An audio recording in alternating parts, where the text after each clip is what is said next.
Grand new year sale already ఉన్న తక్కువ తరుగులో ఇంకా 1% తక్కువ.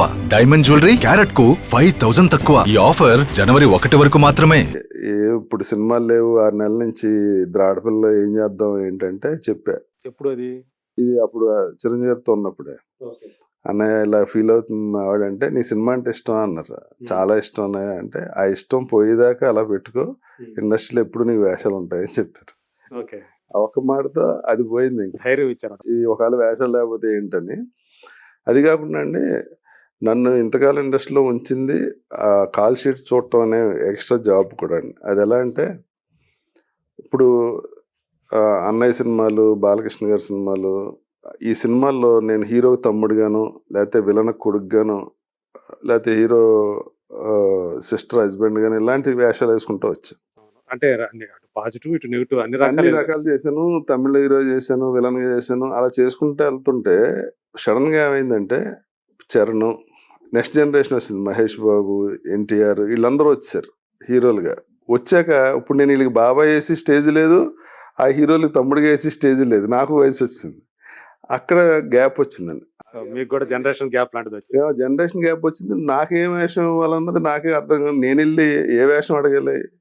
ఇప్పుడేమో ఈ మన ముందు పెరిగిన హీరోలనేమో ఫ్రెండ్ వేషాలు అడగలేము, వాళ్ళకి బామ్మర్ది క్యారెక్టర్లు చేయలేము, ఫాదర్ క్యారెక్టర్ చేయలేము. ఆ గ్యాప్ లోనే నేను టీవీ సీరియల్ చేయాల్సి వచ్చిందండి. సినిమాల్లో గ్యాప్ వచ్చి ఆ టైంలో రవితేజ డేట్లు చూడగానే ఏదో ఒక బిజినెస్ ఖాళీగా ఉండటం కన్నా తన పని మీద ప్రొడ్యూసర్ని కలవటం, డైరెక్టర్ని కలవటం, షూటింగ్కి వెళ్ళటం కొంచెం బిజీగా ఉండేది.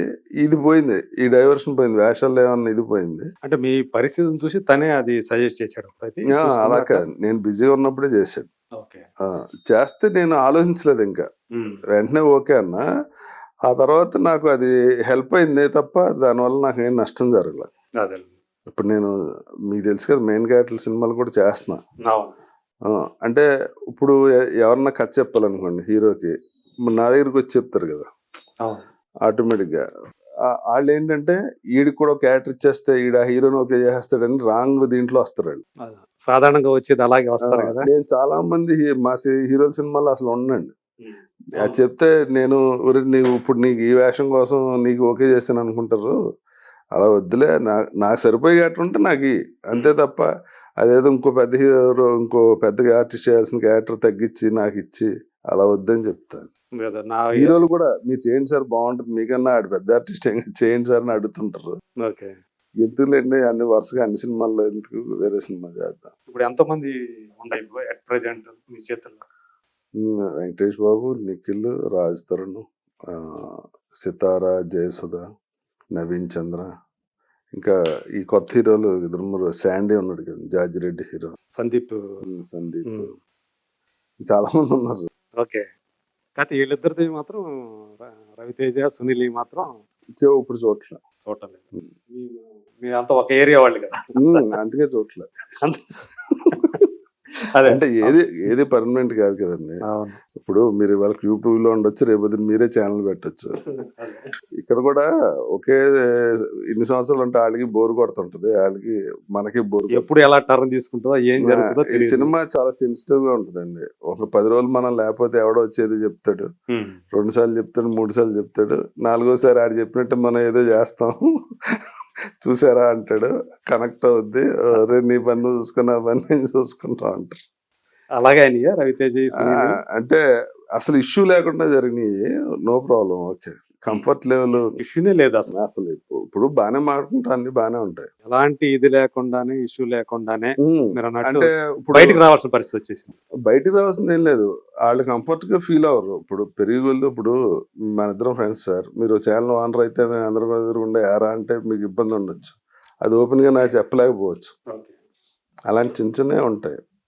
ఒక ఫైనాన్షియల్ గానో లేకపోతే వాళ్ళ గురించి ఏదో మనం బ్యాడ్ గా మాట్లాడాలి, ఇప్పుడు జరగదు, ఇప్పటికీ జరగదు. పైగా ఏంటంటే రవితేజకి సంబంధించి మొదటి నుంచి మీరు అతనితో ఉన్నారు కదా, ఇద్దరు చాలా క్లోజ్ ఫ్రెండ్స్ లాగానే ఉన్నారు కదా. ఇప్పటికీ క్లోజ్ ఫ్రెండ్స్. తను ఒక స్టార్ అయ్యాడు. అవును, అతని పెళ్లికి కూడా ఏదో మీరే నేను కాళ్ళు కడిగానని చెప్పి కూడా చెప్పారు కదా.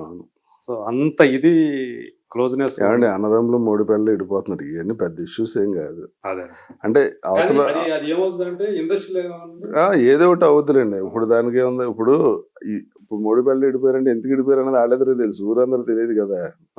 అది ప్రాబ్లం కాదు. మనది ఏంటంటే ఇక్కడ చిన్న చిన్న ప్రాబ్లమ్స్ అండి, పెద్దది కాదు. ఈ గ్లామర్ ఫీల్డ్ కాబట్టి ఏదో ఒకటి అనుకుంటారు, ఏమీ లేని చోటే రాసేస్తున్నారు, ఏదో ఒకటి ఉందనుకుంటే ఇంకా రాస్తారు కదా, తప్పలేదు.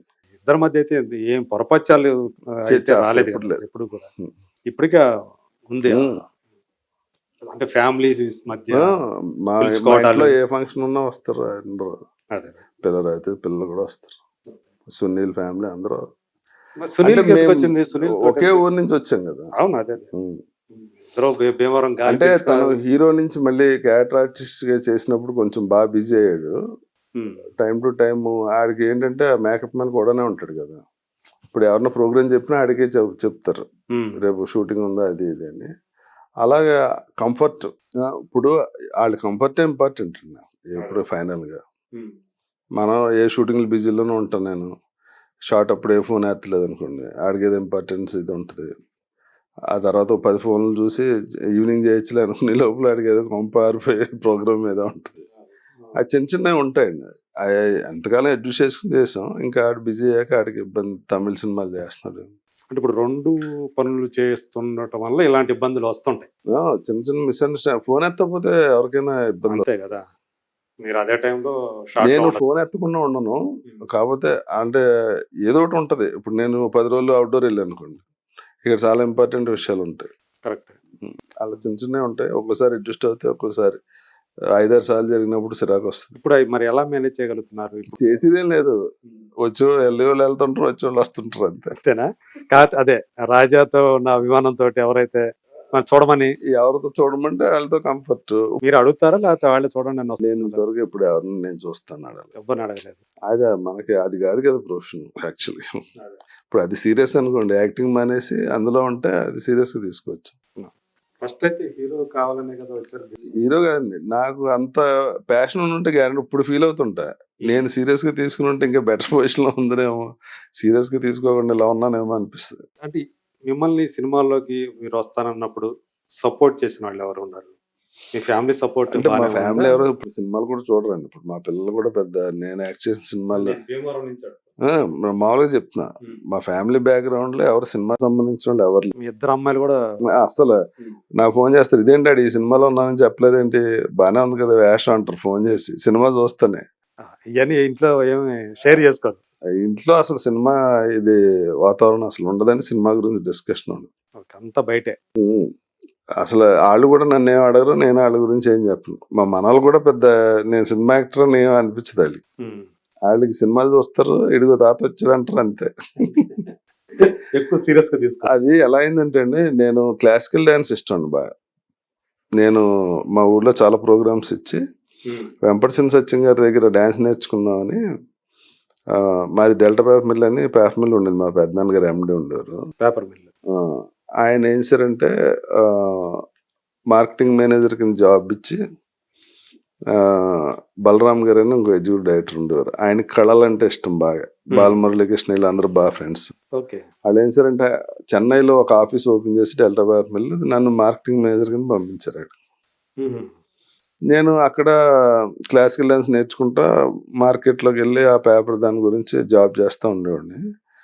అలా ఉండగా ఒక రోజు మెసేజ్ వెంపటి గారి దగ్గరే నేర్చుకున్నాను. అంటే నేను క్లాసికల్ ప్రోగ్రామ్ చాలా ఊర్లో ఇచ్చాకనే నేర్చుకోవడానికి వెళ్ళాను. అవునా? ఓకే. తర్వాత నేను రోజు భోజనం చేస్తుంటే వాడు వచ్చి అసిస్టెంట్ డైరెక్టర్, సార్ హీరో కోసం ఎదుగుతున్నారు, మీరు బాగుంటారు చేస్తారా సార్. సరే అని వెళ్తే ఆయన లేదు డైరెక్టర్ గారు, కార్డు ఇచ్చి వచ్చా. నా అసలు పేరు రమేష్. మొన్నాడు అప్పుడు సెల్ ఫోన్స్ ఏం లేవు, ల్యాండ్ లైనే. ఫోన్ చేసి రమ్మంటే వెళ్ళా. ఎవడో నువ్వు అన్నాడు. ఆయన సాంబశివరావు అని ఈనాడు అయి తీశారు, పెద్ద director. National film development corporation వాళ్ళు ఆయనకి లోన్ ఇస్తాం సినిమా కంటే, కథ ఓకేంది, రేవతి హీరోయిన్, 80+ లో ఉన్నారు అనుకుంటా. మధు అంబట్ ఏమో ఇది కెమెరా. చూసి నువ్వెవడో అన్నారు. నేనే సార్ రమేష్. ఏమన్నా నువ్వు రమేష్ అరవింద్ అనుకున్నాను, కన్నడ ఆర్టిస్ట్, నువ్వు బాగానే ఉన్నావులే అని. డివిఎస్ రాజు గారు చైర్మన్ కింద ఉండేవారు.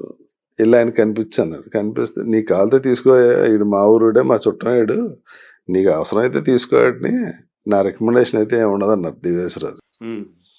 తర్వాత మధుంబడి దగ్గర తీసుకెళ్తే ఈడు బాగా యంగ్ ఉన్నాడు, రేవతి ఏమో కొంచెం ఇదిగా ఉంటది, రేవతికి తమ్ముళ్ళో ఉంటాడేమో, లేదే వేరే హీరోలు ఎవరు, ఈడు బాగానే ఉన్నాడులే అని డైరెక్టర్. తర్వాత రేవతి గారి దగ్గరికి ఆవిడేమో నాకు యాక్టర్ బాగానే ఉంది, ఈ అబ్బాయి బాగానే ఉన్నాడు, మీరు కావాలితో పెట్టుకుని నాకేమో అబ్బాయి. అలాగే సినిమా స్టార్ట్ అయింది. సో రేవతి గారి ఫస్ట్ ఫిల్మే రేవతి గారితో. ఆ తర్వాత నేను చాలా ఇప్పుడు ఈ సినిమా రిలీజ్ అయితే 10 మంది ప్రొడ్యూసర్లు వస్తారు, మనం ఎలాగే చేయాలి ఇలా ఆలోచించాను. ఆ సినిమా 2 ఏళ్ళు రిలీజ్ అవ్వాలి. తర్వాత ఆయన ఏం చేశారంటే రామానాయుడు గారు బాగా ఫ్రెండ్, ఏ సినిమా అది? మృగతృష్ణ, మృగతృష్ణ. నేషనల్ ఇది వచ్చింది, అవార్డు కూడా వచ్చింది. NFDC సహకారంతో చేసిన సినిమా అది. ఆ తర్వాత నాయుడు గారిని సినిమా రిలీజ్ చేసి పెట్టమని సాంబశివరావు సినిమా చూపించారు. రాఘవేంద్ర గారికి అందరికి చూపించారు. ఆయన నాయుడు గారి సినిమా చూసి నేను ఈ సినిమా రిలీజ్ చేయలేను కానీ ఆ అబ్బాయి బాగున్నాడు, నా సినిమాలో వేషం ఉంది అని సర్పయాగంలో నాకు ఆ రోజాని రేప్ చేసే క్యారెక్టర్, ఆ వాణి విశ్వనాథ్తో సాంగ్ ఉంటుంది నాకు అందులో.